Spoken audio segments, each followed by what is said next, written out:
नमस्कार साथियों, एक बार पुनः आप सभी का स्वागत है। जैसा कि हमने वादा किया था कि हम जल्दी ही सभी रिपोर्ट एवं सूचकांक जो हमारे एग्ज़ाम के पॉइंट ऑफ व्यू से महत्वपूर्ण हैं उनको एक ही जगह कंपाइल करके करवाएंगे, तो वही लेकर मैं आपके सामने उपस्थित हूँ। तो पहली रिपोर्ट जो जारी की गई है वो है वैश्विक प्रकृति संरक्षण सूचकांक रिपोर्ट 2024 और ये पहली बार जारी की गई है।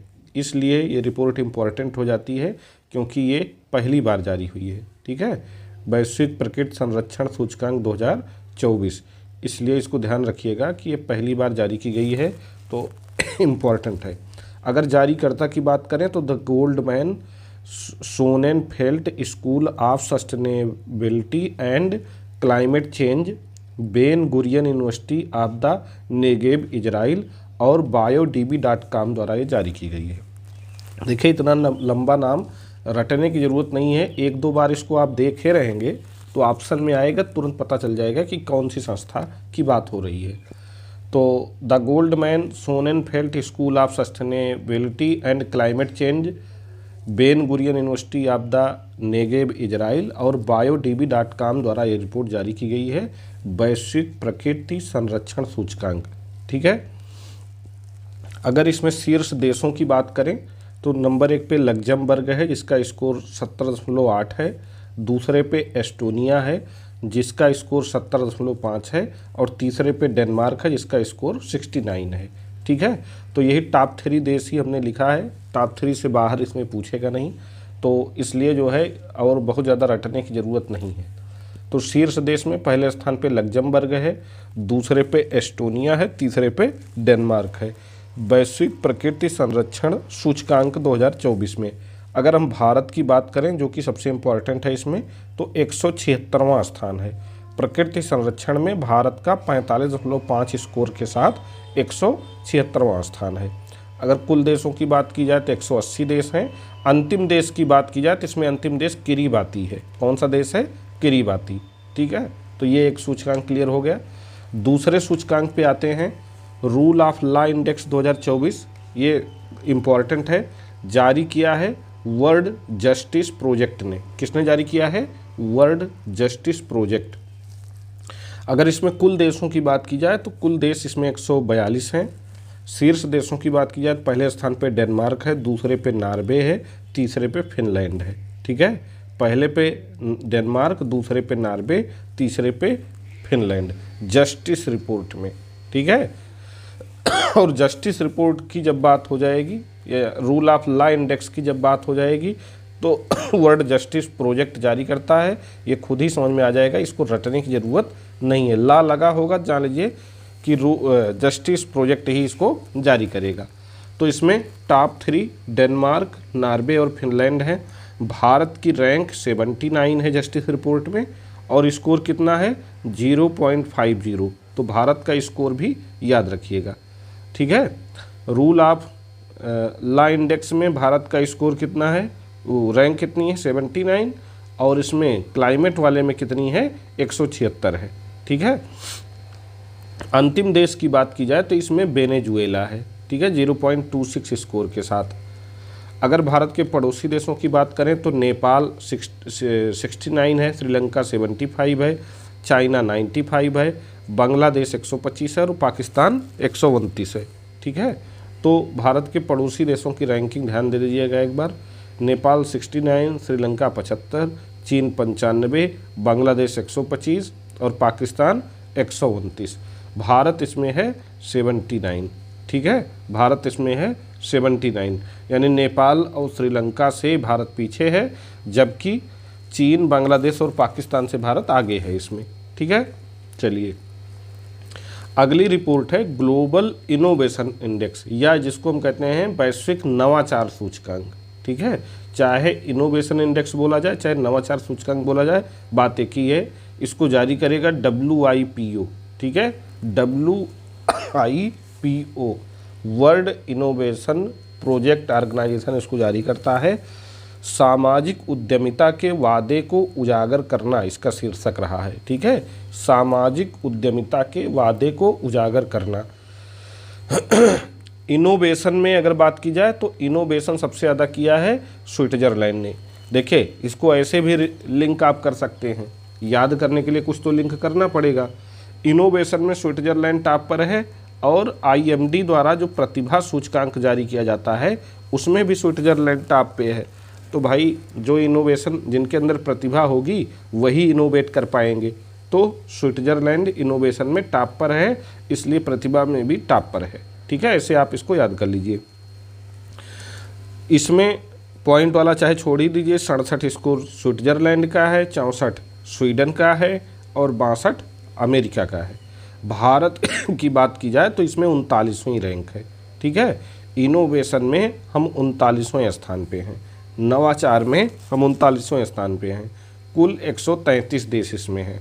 ठीक है, निम्न और मध्यम आय वाली अर्थव्यवस्थाओं में मध्य और दक्षिण एशिया में भारत का प्रथम स्थान है। ठीक, तो इनोवेशन में निम्न और मध्यम आय वाली अर्थव्यवस्थाओं में मध्य और दक्षिण एशिया में हम पहले स्थान पे हैं। ये लाइन याद रखिएगा। सूचकांक में विश्व के शीर्ष 100 विज्ञान एवं प्रौद्योगिकी क्लस्टर्स में हमारा भारत भी शामिल है। भारत के शहर शामिल है जिसमें दिल्ली, मुंबई, चेन्नई और बेंगलुरु है। ठीक है, विश्व के शीर्ष 100 विज्ञान एवं प्रौद्योगिकी क्लस्टर में जो है शामिल भारत के शहर दिल्ली, मुंबई, चेन्नई और बेंगलुरु। दिल्ली, मुंबई, चेन्नई और बेंगलुरु। ठीक, आगे बढ़ते हैं। एशिया पावर इंडेक्स की बात करें तो ये लॉबी इंस्टीट्यूट जारी करेगा, ये ऑस्ट्रेलिया का है। ठीक है, Asia power index lobby institute जारी करेगा, ऑस्ट्रेलिया का है। इसमें पहला स्थान अमेरिका को मिला, इसका स्कोर 81 है। दूसरा चाइना को 72, तीसरा भारत को 38।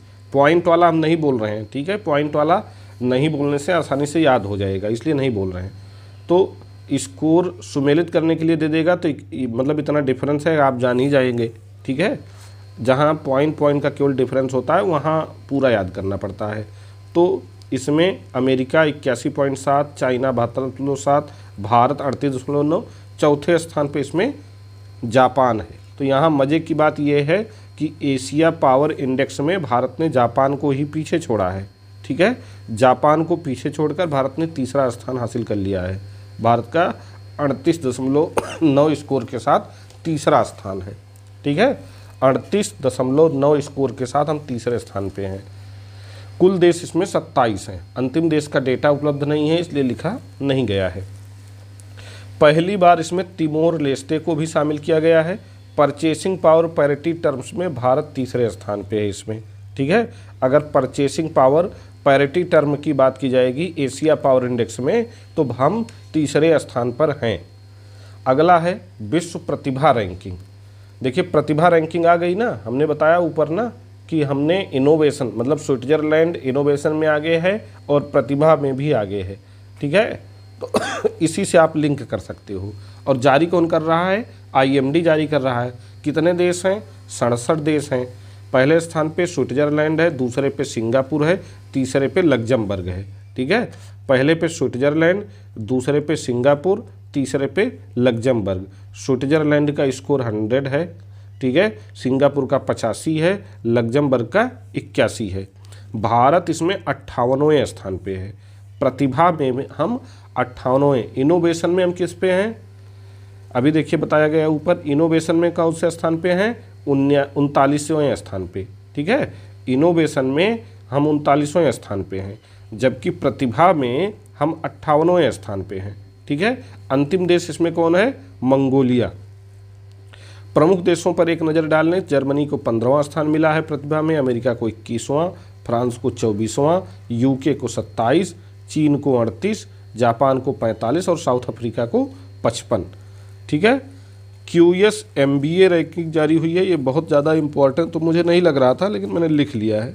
ठीक है, हो सकता है आ ही जाए। तो 14 भारतीय MBA प्रोग्राम को इसमें शामिल किया गया है। Indian school of business Hyderabad तथा IIM Bengaluru, IIM Hyderabad, IIM Kolkata दुनिया के शीर्ष 100 में शामिल हैं। कौन कौन से भारतीय संस्थान शामिल हैं? तो Indian school of business Hyderabad, IIM Bengaluru, IIM Hyderabad, IIM Kolkata दुनिया के शीर्ष 100 में शामिल हैं। ठीक है, तो हैदराबाद, बेंगलुरु, हैदराबाद, कोलकाता के संस्थान जो है इसमें शामिल हैं। IIM बेंगलुरु को 53वीं रैंक, सॉरी ये 24 वाली रैंक है। IIM बेंगलुरु को 25 में 48वीं रैंक मिली है, 24 में 53वीं। अहमदाबाद को 24 में 60वीं रैंक मिली, 25 में 53वीं। कोलकाता को 24 में 65वीं रैंक मिली थी और 25 में 59वीं रैंक मिली है, 59। ठीक है। QS MBA संस्थान में शीर्ष पे कौन है? स्टैनफोर्ड ऑफ बिजनेस अमेरिका का है, 100 स्कोर है। पेन अमेरिका का है, 90.8 है। हार्वर्ड बिजनेस स्कूल अमेरिका का है, 90.4 है। यानी शीर्ष तीनों MBA संस्थान अमेरिका के हैं। उनका नाम है Stanford of business school America, Penn America, Harvard business school America. ये भी एक इम्पोर्टेंट है, लेकिन इसमें बहुत ज़्यादा डाटा नहीं याद करना आपको कि ग्लोबल लिविबिलिटी इंडेक्स, रहने योग्य शहर की सूची इकोनॉमिस्ट इंटेलिजेंस यूनिट जारी कर रहा है। EIU जिसको शॉर्ट में बोल देते हैं। ठीक है, EIU जारी कर रहा है। ग्लोबल मतलब लिविबिलिटी इंडेक्स जो है इकोनॉमिस्ट इंटेलिजेंस यूनिट जारी कर रहा है। इसमें शीर्ष देश कौन से हैं? वियना ऑस्ट्रिया का देश मतलब शीर्ष शहर है।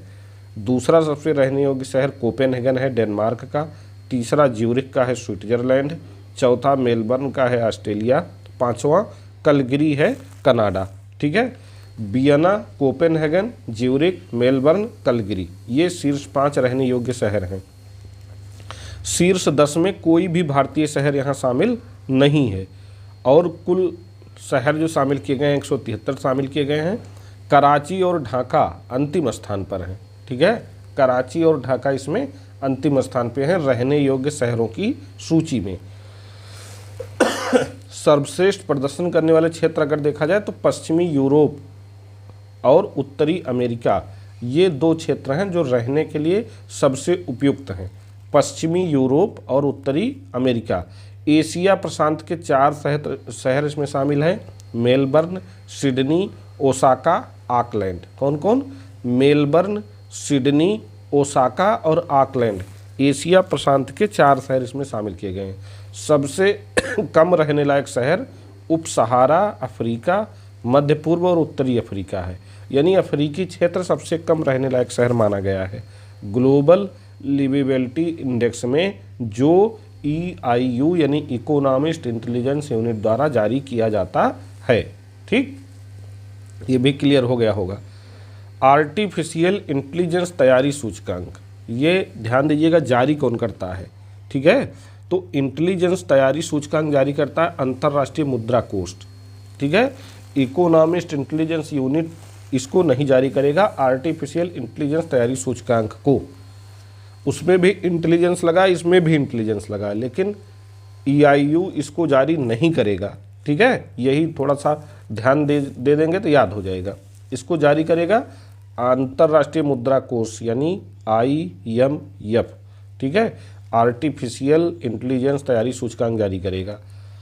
श्रेणी कौन सी है? उन्नत अर्थव्यवस्था, उभरती बाजार अर्थव्यवस्था, निम्न आय वाले देश, 3 श्रेणियों में जारी कर रहे हैं। ठीक है, उन्नत अर्थव्यवस्था, उभरती बाजार अर्थव्यवस्था और निम्न आय वाले देश। हम किस में हैं? तो हम भारत उभरती बाजार अर्थव्यवस्था वाले देशों में है। ठीक है, 10.49 अंक हमारा, सॉरी 0 ब्रैकेट है, 0.49 अंक हमारा है, हमको 72वां स्थान मिला है। ठीक है, आर्टिफिशियल इंटेलिजेंस तैयारी सूचकांक यानी AI आप शॉर्ट में इसको ऐसे कह सकते हैं, AI सूचकांक। AI सूचकांक में हमारा कौन सा स्थान है? 72वां। ठीक है, AI सूचकांक में हम 72वें स्थान पे हैं। शीर्ष देश इसमें सिंगापुर है जिसका 80 स्कोर है, फिर डेनमार्क है जिसका 78 है, फिर USA है जिसका 77 है। ठीक है, तो AI तैयारी में सबसे ऊपर सिंगापुर है, फिर डेनमार्क है, फिर अमेरिका है। ठीक है, प्रथम 3 देश हैं। हम इसमें हैं AI में 72वें स्थान पे, और निम्न देश कौन है? दक्षिणी सूडान है।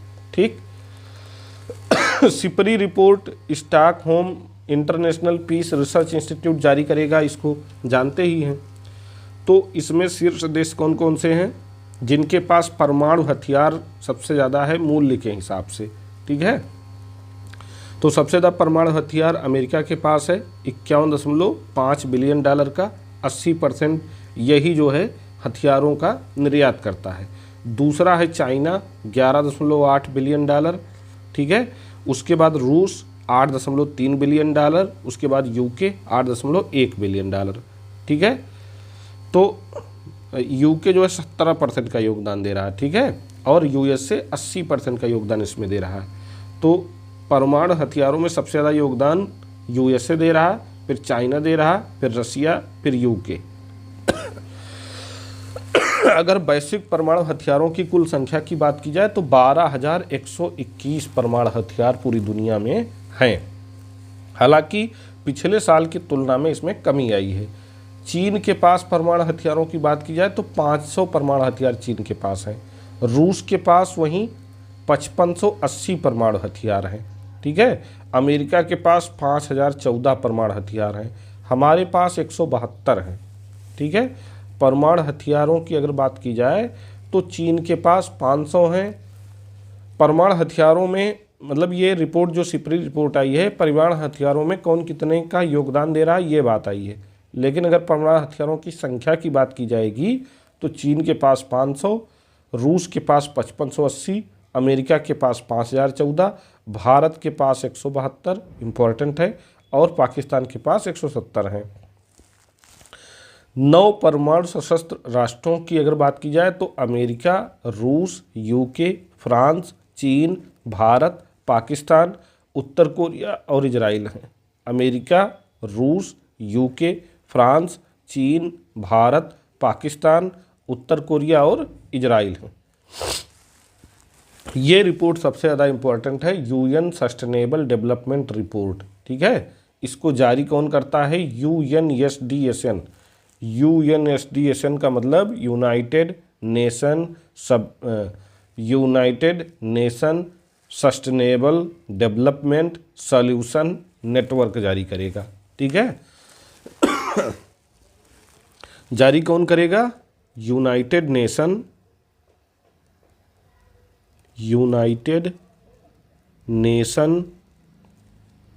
सस्टेनेबल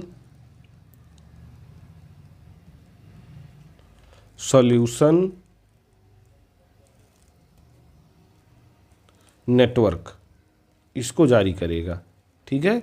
तो ये ध्यान रखिएगा, यूएन सस्टेनेबल डेवलपमेंट रिपोर्ट यूएनएसडीएसएन जारी करेगा।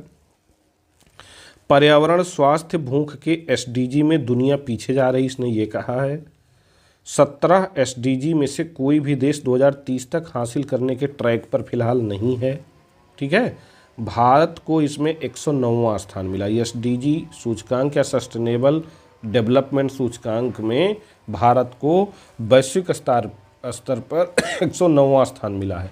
अच्छा, ये रिपोर्ट भारत में कौन जारी करता है? राज्यों का एसडीजी सूचकांक। तो राज्यों के एसडीजी सूचकांक की बात होगी तो इसको नीति आयोग जारी करता है, राज्यों का एसडीजी सूचकांक, ठीक है।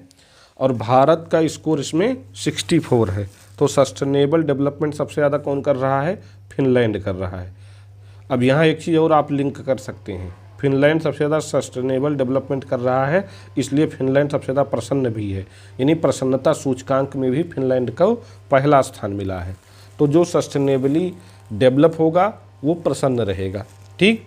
जो इनोवेशन करेगा वो मतलब जिसके पास प्रतिभा होगी वो इनोवेशन करेगा। तो स्विट्जरलैंड के पास प्रतिभा है तो इनोवेशन कर रहा है, यानी दोनों में पहले स्थान पे है। फिनलैंड जो है सस्टेनेबल डेवलपमेंट कर रहा है तो सबसे ज़्यादा खुश भी रहेगा, यानी प्रसन्नता में खुश पहले स्थान पे फिनलैंड है। और फिनलैंड सस्टेनेबल डेवलपमेंट में भी पहले स्थान पे है 86.4 स्कोर के साथ। फिर दूसरे पे स्वीडन है 85.7, तीसरे पे डेनमार्क है 85, ठीक है।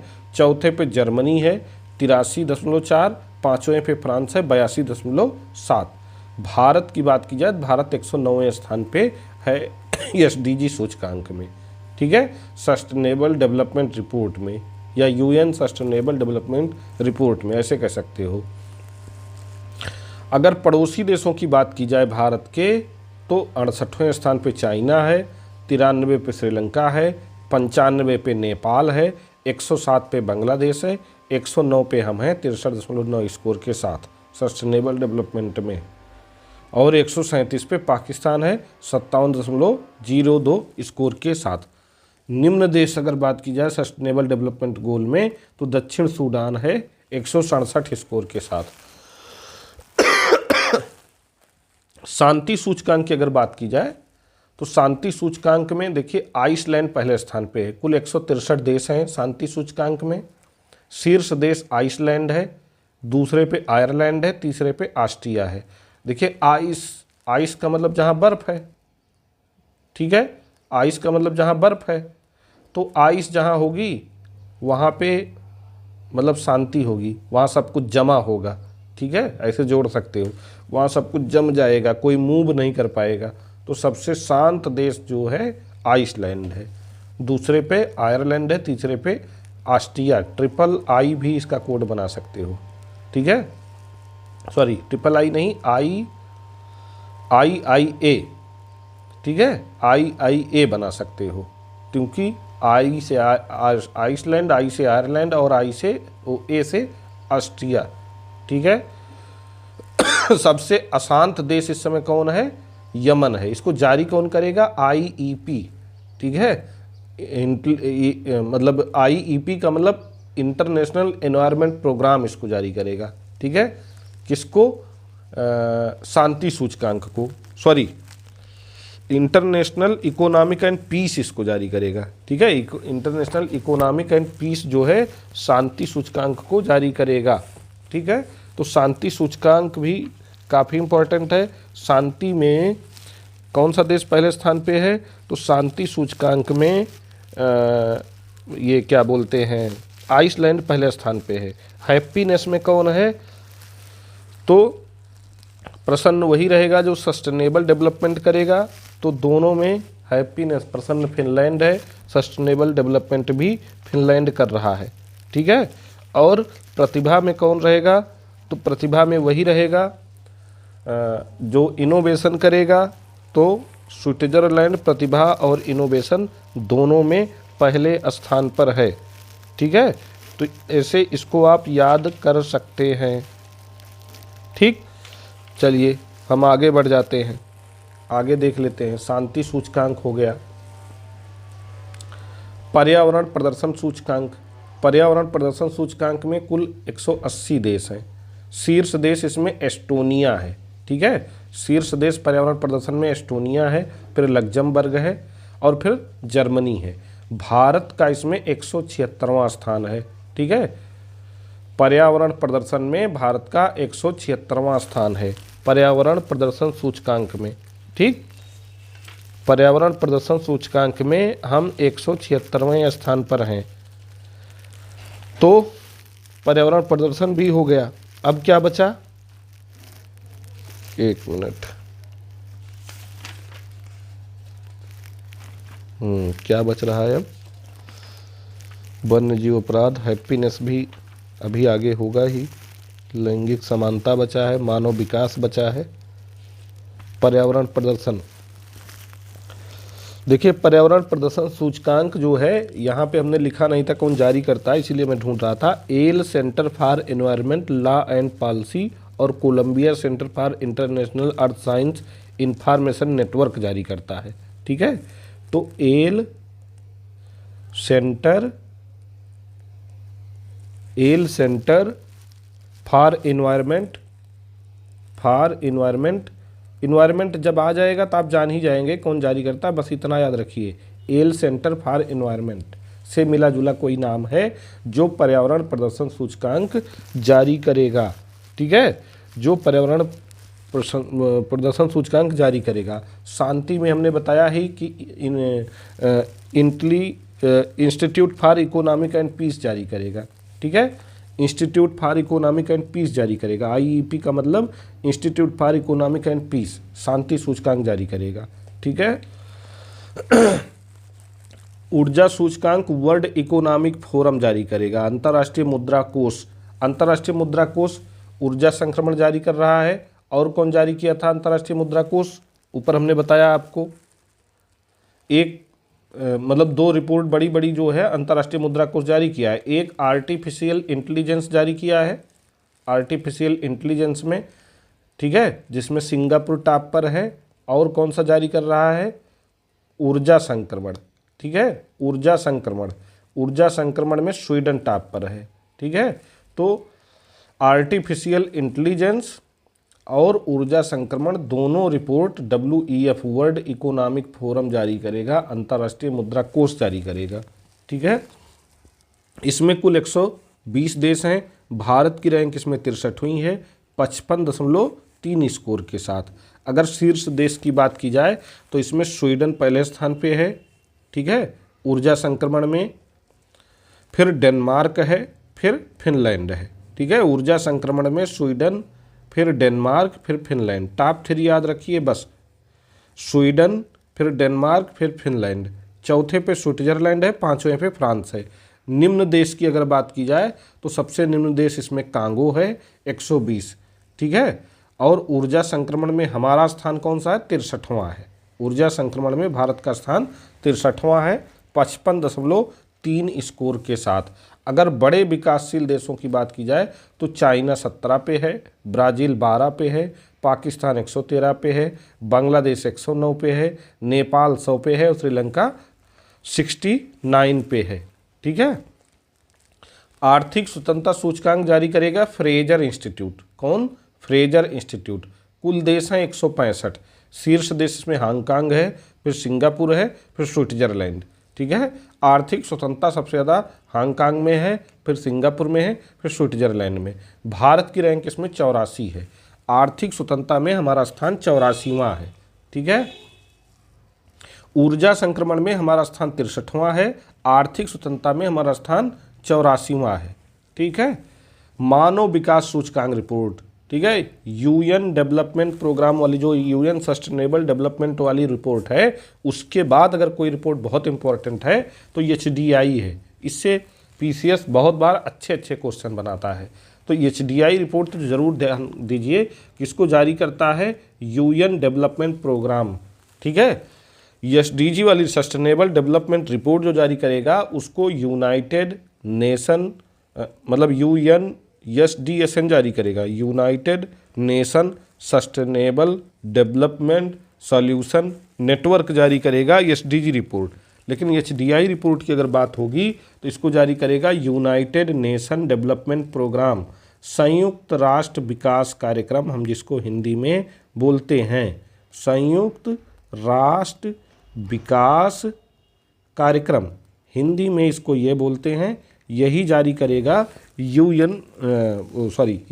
रिपोर्ट, ठीक है। अगर HDI रिपोर्ट की बात की जाए सबसे पहले 1990 में जो है 1990 में जो है इसकी शुरुआत की गई थी, ये ध्यान रखिएगा, ठीक है। मानव विकास सूचकांक रिपोर्ट की शीर्षक इसका क्या है? ब्रेकिंग द ग्रिड लॉक, ये इसका शीर्षक है, ब्रेकिंग द ग्रिड लॉक, बटी हुई दुनिया में सहयोग की पुनर्कल्पना, ठीक है। ब्रेकिंग द ग्रिड लॉक, बटी हुई दुनिया में सहयोग की पुनर्कल्पना HDI रिपोर्ट की ह्यूमन डेवलपमेंट इंडेक्स की शीर्षक है।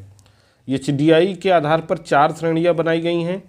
800 या उससे अधिक अत्यधिक उच्च मानव विकास माना गया है, 700 से 799 तक उच्च मानव विकास माना गया है, 550 से 699 तक मध्यम मानव विकास माना गया है और 550 से नीचे निम्न मानव विकास माना गया है।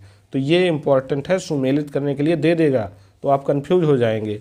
तो 800 या उससे अधिक जब होगा तो अत्यधिक मानव विकास, 700 से 799 उच्च मानव विकास, 550 से 690 मध्यम मानव विकास, 550 से नीचे निम्न मानव विकास माना जाएगा। अगर रैंक की बात की जाए तो स्विट्जरलैंड फिर टॉप पर आ गया। आप देखिए भाई स्विट्जरलैंड किस में पहले पे आया? स्विट्जरलैंड प्रतिभा में पहले पे आया, प्रतिभा में, ठीक है। और किस में आया स्विट्जरलैंड? इनोवेशन में आया, नवाचार में। हमने बताया कि जिसके पास प्रतिभा होगी वही इनोवेशन करेगा, और जो प्रतिभा होगी इनोवेशन करेगा वो मानव विकास करेगा ही। तो HDI में भी ये पहले पे ही रहेगा, ठीक है। ऐसे आप कनेक्ट करेंगे 2-3 बार अगर ये वीडियो देखेंगे तो मेरा दावा है कि पूरा तो नहीं लेकिन 90% आपका वीडियो देखने के बाद ही रैंकिंग क्लियर हो जाएगी, फिर कभी नहीं भूलेगी, ठीक है। तो प्रतिभा, इनोवेशन और एचडीआई में स्विट्जरलैंड टॉप पर है। तो प्रतिभा में स्विट्जरलैंड टॉप पर है, इसकी स्कोर 967 है, यानी ये अत्यधिक उच्च मानव विकास वाले देशों की श्रेणी में शामिल है। दूसरे पे नॉर्वे है, 966 है। तीसरे पे आइसलैंड है, 959 है। चौथे पे हांगकांग चीन है, 956 है। पाँचवें पे डेनमार्क स्वीडन है, 952 है। ये सभी देश अत्यधिक उच्च मानव विकास वाले देशों की श्रेणी में शामिल हैं। ठीक है। निम्न देश की अगर बात की जाए, सबसे खराब स्थिति इसमें सोमालिया की है, 193 रैंक है एचडीआई में। भारत की स्थिति की बात की जाए तो भारत की स्थिति इसमें 134वां स्थान है। पिछले बार जब 2021 में ये रैंकिंग मिली थी तो उसमें हम 135वें स्थान पे थे, यानी हमने थोड़ा सुधार किया है। हमारा स्कोर 644 है, और 644 का मतलब ये है कि देखिए 550 से 699 के बीच में जो रहेगा वो मध्यम मानव विकास माना जाएगा। तो हम किस में हैं? हम मध्यम रूप से मानव विकास कर रहे हैं। ठीक है, हम अभी बहुत उच्च मानव विकास में नहीं हो पाए हैं। ठीक है, तो हमारी रैंक 134वीं है, 644 हमारा इसमें स्कोर है।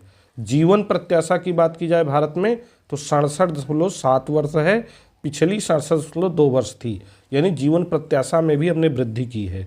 जीवन प्रत्याशा 67.7, ये आने वाला क्वेश्चन है, इसका चाहे स्क्रीनशॉट ले लीजिए चाहे नोट कर लीजिए। ठीक है, देखिए मानव विकास की गणना में किन किन चीज़ों को शामिल किया जाता है। एक बार पूछा गया था मानव विकास में किसको शामिल नहीं किया जाता, और सब लोग गलत करके आए थे। तो इसको जान लीजिए कि जीवन प्रत्याशा, शिक्षा, प्रति व्यक्ति आय। ठीक है, जीवन प्रत्याशा, शिक्षा और प्रति व्यक्ति सकल राष्ट्रीय आय, यही 3 मानक इसके होते हैं। ठीक है, तो जीवन प्रत्याशा 67.7 वर्ष हो गई है। प्रति व्यक्ति सकल राष्ट्रीय आय 6951 अमेरिकी डॉलर हो गई है, 6951 अमेरिकी डॉलर। अगर हम अपने पड़ोसी देशों की बात करें तो चीन 75वें स्थान पे है। ठीक है, श्रीलंका 78वें स्थान पे है, भूटान 125 है, बांग्लादेश 129 है, नेपाल 146 है, पाकिस्तान 164 है, यानी नेपाल और पाकिस्तान हमसे इसमें नीचे हैं। ठीक है, इसी में अगर ओवरऑल लैंगिक समानता की बात की जाएगी तो हम 108वें स्थान पे हैं लैंगिक समानता में, एचडीआई इंडेक्स की लैंगिक समानता में। ठीक है, एचडीआई वैसे लैंगिक समानता अलग है, एचडीआई इंडेक्स की लैंगिक समानता में हमारा 108वां स्थान है। स्कूली शिक्षा प्रति व्यक्ति हमारी कितनी है? 12.6 है, 12.6 वर्ष है। ठीक है, चलिए, हाँ भाई, लैंगिक समानता में हम 108वें स्थान पे हैं एचडीआई में। अब लगे हाथ यहाँ लैंगिक समानता सूचकांक भी आ गया। लैंगिक समानता सूचकांक WEF, world economic forum. World economic forum क्या क्या सूचकांक जारी कर रहा है? एक जारी किया AI सूचकांक, ठीक, आर्टिफिशियल इंटेलिजेंस सूचकांक, ठीक। एक जारी किया ऊर्जा संक्रमण, एनर्जी से रिलेटेड ऊर्जा संक्रमण, ठीक। अब ये जारी कर रहा लैंगिक समानता, ठीक है, लैंगिक समानता। तो इसको चाहे तो आप एक जगह लिख सकते हैं कि कौन एक संस्था जो है, कोई विशेष पार्टिकुलर संस्था कौन कौन सी रिपोर्ट जारी करती है, इसको लिख लेंगे तो गलत नहीं होगा। ठीक है, अभी मैंने ऊपर बताया था ना कि ये कौन कौन सी रिपोर्ट जारी करेगा, WEF कौन कौन सी रिपोर्ट जारी करेगा, आप लोग बताइए। अंतर्राष्ट्रीय मुद्रा कोष, देखिए AI सूचकांक जारी करेगा, ऊर्जा संक्रमण जारी करेगा, नीचे देखिए कहीं कहीं है ऊर्जा संक्रमण, मैंने बताया था। ऊर्जा संक्रमण कहाँ है भाई, ढूंढते हैं, ये ऊर्जा संक्रमण WEF जारी करेगा। अब उसके बाद WEF लैंगिक समानता की भी बात करेगा। ठीक है, लैंगिक समानता, लैंगिक समानता में आइसलैंड पहले स्थान पे है। जो शांत रहेगा वहाँ लैंगिक समानता अधिक होगी, ऐसे भी जोड़ सकते हो। जो शांत रहेगा वहाँ लैंगिक समानता अधिक रहेगी, जहाँ लैंगिक समानता अधिक रहेगी वहाँ प्रसन्नता अधिक रहेगी, यानी दूसरे पे फिनलैंड है। ठीक है, तो शांति और लैंगिक समानता इन दोनों में पहले स्थान पे आइसलैंड है। ठीक है, ये आप याद कर लीजिए। तो लैंगिक समानता में पहले पे आइसलैंड, दूसरे पे फिनलैंड, तीसरे पे नॉर्वे, चौथे पे न्यूजीलैंड, पाँचवें पे स्वीडन। निम्न देश, इसमें सबसे खराब लैंगिक समानता सूडान में है, 146 है। ठीक है, और उसके बाद हमारा पड़ोसी है, हमारा पड़ोसी किसी अच्छे काम में बहुत कम रहता है, बुरे काम में हमेशा अपनी वो बनाए रखता है, तो 145वें स्थान पे है। ठीक। भारत और पड़ोसी देशों की अगर बात की जाए तो दक्षिण एशिया में भारत का स्थान 5वां है। महिलाओं के राजनीतिक सशक्तिकरण में हम 65वें स्थान पे हैं, WEF द्वारा जो लैंगिक समानता रिपोर्ट जारी हुई है उसमें। और समग्र रैंकिंग की बात की जाए तो हमारी भी स्थिति बहुत अच्छी नहीं है। हम पाकिस्तान को चाहे इतना गरिया लें, लेकिन हम भी जो है बहुत अच्छे नहीं हैं। 129 है हमारी। ठीक है, लैंगिक समानता में भारत की रैंक 129 है ओवरऑल। ठीक। वैसे अगर दक्षिण एशिया में देखा जाए तो 5वीं रैंक है। महिलाओं के राजनीतिक सशक्तिकरण के दृष्टिकोण से देखा जाए तो 65वीं रैंक है।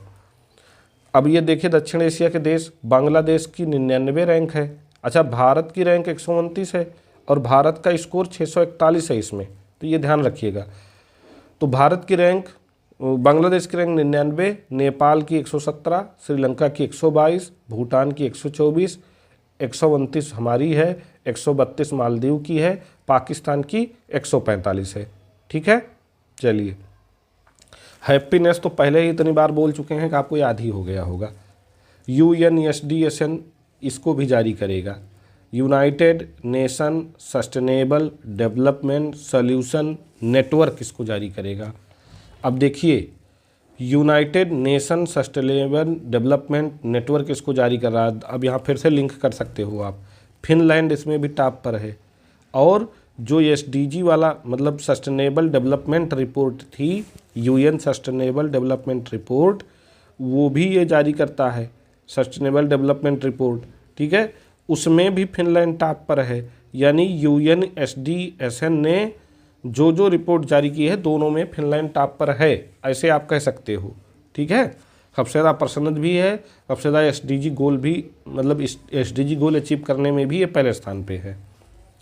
तो इसका स्कोर है 7.741। हाँ, एक चीज़ और ध्यान दीजिएगा, ये इंपॉर्टेंट रिपोर्ट है, पूछी जाती है।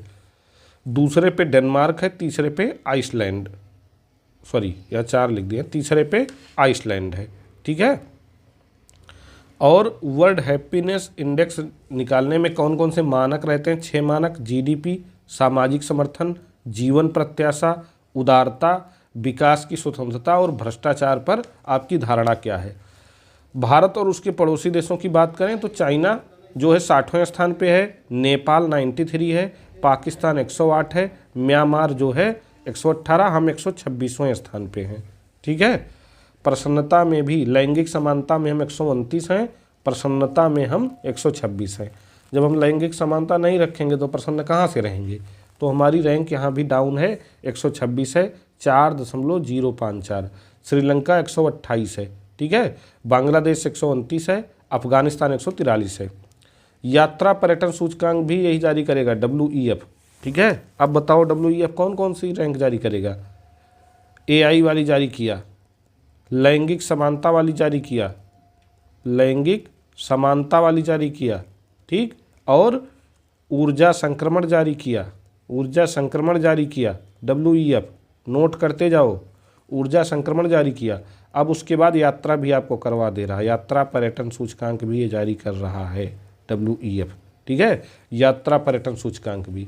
तो यात्रा पर्यटन में पहले पे अमेरिका, दूसरे पे स्पेन, तीसरे पे जापान, निम्न देश जो है इसमें मलावी है 115वें स्थान पे। हमारी रैंक 139वीं है इसमें। 39वीं रैंक और किस चीज़ में हमारी है, कमेंट करके बताइएगा। 39वीं रैंक हमारी इसमें है यात्रा पर्यटन सूचकांक में, जो विगत वर्ष की तुलना में सुधार को दर्शाता है। ठीक है। प्रवासन रिपोर्ट, ये जो धन भेजने वाली रिपोर्ट, इसको जारी करेगा IOM। ठीक है, IOM international organisation of migration जारी करेगा। तो इसमें देखिए शीर्ष प्रेषण प्राप्तकर्ता देशों में हम पहले स्थान पे हैं। सबसे ज़्यादा अगर विदेशी धन हम प्राप्त करते हैं प्रवासियों से तो हम प्राप्त करते हैं 111.22 अरब अमेरिकी डॉलर। ठीक है, 111.22 अरब अमेरिकी डॉलर भारत प्राप्त करता है, 61.10 अरब अमेरिकी डॉलर मैक्सिको प्राप्त करता है, और चीन 51 अरब डॉलर प्राप्त करता है, फिलीपींस चौथे स्थान पे है, फ्रांस 5वें पे। इनकी राशि याद करना जरूरी नहीं है। भारत, मैक्सिको, चीन, फिलीपींस, फ्रांस शीर्ष 5 जो है धन प्रेषण यानी प्रेषण प्राप्तकर्ता देश हैं। ठीक है, भारत में लगभग 1.8 करोड़ लोग विदेशों में कार्यरत हैं, यानी प्रवासी भारतीय जो विदेशों में काम करते हैं उनकी संख्या 1.8 करोड़ है। सबसे ज़्यादा प्रवासी हमारे यहाँ से यूएई जाते हैं, उसके बाद यूएसए जाते हैं, उसके बाद सऊदी अरब जाते हैं। ये ध्यान देने वाली बात है। सबसे ज़्यादा लोग यूएई जाएंगे, फिर यूएसए जाएंगे और फिर सऊदी अरब जाएंगे। हमने प्रेस को कितना स्वतंत्र किया है भाई, रिपोर्टिंग को कितना स्वतंत्र किया, बहुत बुरा हाल है हमारा इसमें। ठीक है, इसको जारी करेगा report without border, report without border press स्वतंत्रता जारी करेगा। 180 देश हैं। नॉर्वे कई सालों से नंबर 1 पे बना हुआ है। डेनमार्क और स्वीडन ये टॉप 3 हैं जिनके यहाँ प्रेस स्वतंत्रता सबसे ज़्यादा है। Norway, Denmark, Sweden.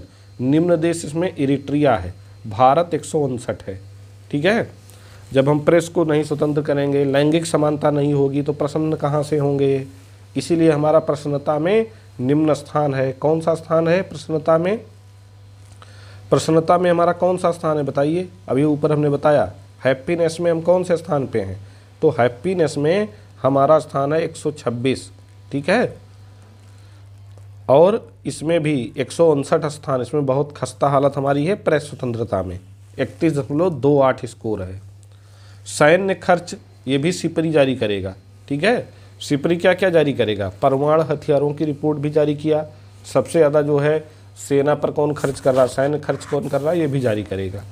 तो इसने बताया है कि हथियारों की सबसे ज़्यादा खरीद फरोख्त 3 देश कर रहे हैं, भारत, सऊदी अरब और कतर। ठीक है, भारत, सऊदी अरब, कतर, ये 3 देश हथियारों की सबसे ज़्यादा खरीदारी कर रहे हैं। सर्वाधिक सैन्य खर्च अमेरिका करता है 916 अरब डॉलर। दूसरे स्थान पे चीन है 296 अरब डॉलर। तीसरे पे रसिया है 109 अरब डॉलर। चौथे पे हम हैं 83.6 अरब डॉलर भारत अपने सेनाओं पे खर्च करता है। पिछले वर्ष की तुलना में 4.2% अधिक है। ये हमारा सैन्य खर्च पिछले वर्ष की तुलना में 4.2% अधिक है, सिपरी रिपोर्ट के अनुसार, Stockholm international peace research institute के अनुसार। 5वां सैन्य खर्च वाला देश सऊदी अरब है। तो अमेरिका, चीन, रूस, भारत, सऊदी अरब शीर्ष 5 सैन्य पर खर्च करने वाले देश हैं। लोकतंत्र सूचकांक EIU जारी करेगा।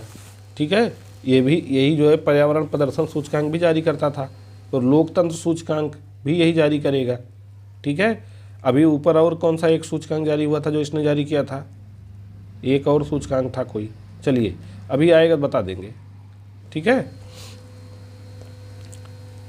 तो प्रेस की स्वतंत्रता रिपोर्ट विदाउट बॉर्डर्स जारी करेगा, लेकिन लोकतंत्र सूचकांक कौन जारी करेगा? EIU जारी करेगा। ठीक है, लोकतंत्र अलग चीज़ है और प्रेस की स्वतंत्रता अलग चीज़ है। तो प्रेस को जारी करेगा report without border, report without border, और लोकतंत्र सूचकांक को EIU जारी करेगा। 167 देश हैं, शीर्ष इसमें नॉर्वे है। ठीक है, प्रेस में भी नॉर्वे है और लोकतंत्र में भी नॉर्वे है। यहाँ से मिल गया ना एक हमको लिंक करने को। दूसरे पे न्यूजीलैंड, तीसरे पे आइसलैंड, चौथे पे स्वीडन। निम्न उत्तर कोरिया है। भारत की रैंक इसमें 41 है, लोकतंत्र में 7.8 स्कोर है। भ्रष्टाचार की बात वही करेगा जो ट्रांसपेरेंस होगा, तो ट्रांसपेरेंसी इंटरनेशनल इसको जारी करता है। 180 देश हैं इसमें, 0 से 100। ठीक है, 100 का मतलब शून्य, यानी शून्य जो है निम्नतम स्थिति को दर्शाता है, 100 अच्छे स्कोर को दर्शाता है। तो डेनमार्क इसमें पहले स्थान पे है, उसका स्कोर 90 है भ्रष्टाचार धारणा में। फिनलैंड फिर से आ गया 87। ठीक है, और उसके बाद न्यूजीलैंड 85। भारत की रैंक इसमें 93 है। भारत की रैंक इसमें भ्रष्टाचार में 93 है, स्कोर 39 है। चीन की 76 है, स्कोर 26 है। निम्न देश सबसे ज़्यादा भ्रष्ट देश सोमालिया है। GNI राष्ट्रीय आय वाली बात कौन कर रहा है? HDI जो है केवल राष्ट्रीय आय की बात ही नहीं करता है। HDI राष्ट्रीय आय और जीवन की गुणवत्ता और किसकी बात करता है? जीवन प्रत्याशा, जीवन प्रत्याशा, राष्ट्रीय आय और शिक्षा की बात करता है HDI। ठीक है, शिक्षा, जीवन प्रत्याशा, जीवन प्रत्याशा और राष्ट्रीय आय की बात करता है HDI, लेकिन GNI अलग है। GNI रैंकिंग जो जारी हुई है इसमें वैश्विक GNI रैंकिंग में बरमूडा टॉप पे है, 125 $210 इसकी राष्ट्रीय आय है। ठीक है, तो Bermuda, Liechtenstein, Norway, Switzerland, Luxembourg top 5 देश हैं इसमें, इतना ही याद कर लीजिए बस। GNI में बरमूडा, लिंकेस्टीन, नॉर्वे, स्विट्जरलैंड और लग्जमबर्ग। ठीक है, भूख सूचकांक उतना महत्वपूर्ण नहीं है क्योंकि भारत इस पर बड़ी आपत्ति दर्ज करता है। इतना जान लीजिए कि इसको concern world wide belt hunger silk जारी करेगा। 127 देश हैं, भारत की रैंक 105वीं है, गंभीर श्रेणी में हम बने हुए हैं। ठीक है, विश्व स्तर पर 73.3 करोड़ लोग हैं जो भूख का सामना कर रहे हैं, जिनको समय से भोजन नहीं मिल रहा। सर्वाधिक भूखमरी सोमालिया में है। भूखमरी सूचकांक में कुपोषण, बौनापन, बच्चों में अवरुद्ध विकास और शिशु मृत्यु दर को काउंट किया जाता है। बहुआयामी गरीबी की बात कौन करेगा? UNDP करेगा। ठीक है, यूनाइटेड नेशन डेवलपमेंट प्रोग्राम करेगा। United nation development programme UNDP और कौन सी रिपोर्ट जारी करता है आप हमको बताइएगा। ठीक है, और कौन सी रिपोर्ट जारी करता है UNDP? ठीक है, एक आती है उत्सर्जन अंतराल गैप रिपोर्ट। उत्सर्जन अंतराल रिपोर्ट।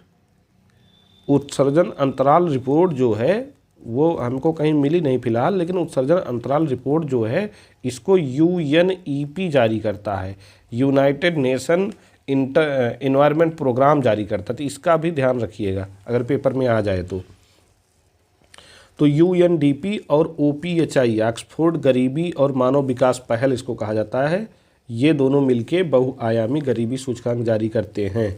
इनके हिसाब से 1.1 बिलियन लोग गंभीर बहुआयामी गरीबी में हैं।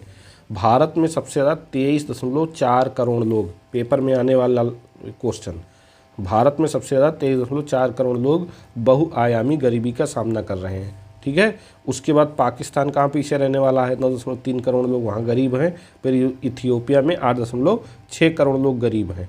गाजा में संघर्ष के कारण कुल आबादी का अनुमानित 83% लोग आंतरिक रूप से विस्थापित हो चुके हैं। कितने परसेंट? 83%। ठीक है, अब इसके बाद एक रिपोर्ट और बची है, ये हमारे अपने देश की रिपोर्ट है, हमारा अपना आंतरिक मसला है। राज्य खाद्य सुरक्षा सूचकांक 2024 जारी हुआ है, पहली बार 2019 में जारी हुआ था। FSSAI food safety and standard authority of India इसको जारी करता है। ये छठा रिपोर्ट है जो जारी हुआ है।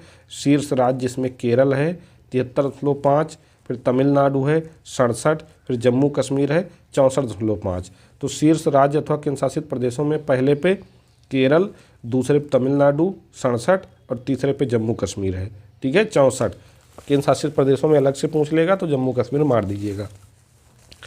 गुजरात 61.75 है, पंजाब 56.75 के साथ 5वें पे है और 13 पे नागालैंड, क्योंकि पूर्वोत्तर में सबसे ज़्यादा सुधार नागालैंड ने किया है, इसलिए इसको विशेष रूप से इसका उल्लेख इसमें किया गया है।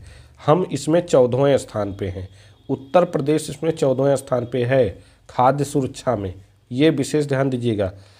44.25 हमारा स्कोर है, 44.25 हमारा स्कोर है खाद्य सुरक्षा में। 14वें स्थान पे हम हैं। सबसे निम्न स्थान लक्षद्वीप का है 36वां। ठीक है, सबसे निम्न स्थान खाद्य सुरक्षा में लक्षद्वीप का है 36वां। तो मुझे उम्मीद है कि वीडियो आपको बहुत पसंद आया होगा। मैंने अपनी पूरी एनर्जी, पूरी स्किल, पूरी जानकारी, पूरा अनुभव आपको समझाने में झोंक दिया है। अगर आपको समझ में आया हो तो आप लोग कमेंट ज़रूर करके हमको बताइएगा, हमें अच्छा लगेगा। ठीक है, तो बाकी मिलते हैं किसी और वीडियो में, तब तक आप लोग पढ़ाई करते रहिए, बहुत कम समय बचा है। Thank you.